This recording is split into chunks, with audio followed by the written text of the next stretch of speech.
Welcome back to our channel. So today in this video we are going to discuss about how to upscale low resolution images using Magnific AI. So without wasting much of our time, let's get straight into the video. So if you want to upscale low resolution images using Magnific AI, all you can do is simply go and tap open Magnific AI.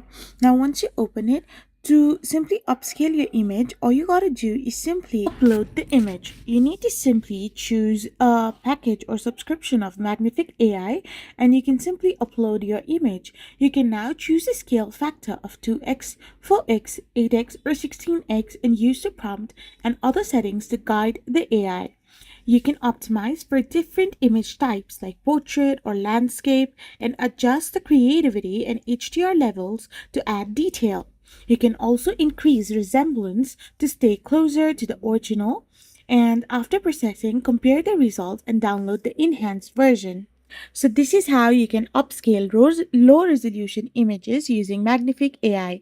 I hope you found this video helpful. So don't forget to hit that subscribe button and to give us a thumbs up. We will be back again with more informative videos. Thank you for watching and stay tuned for our next video.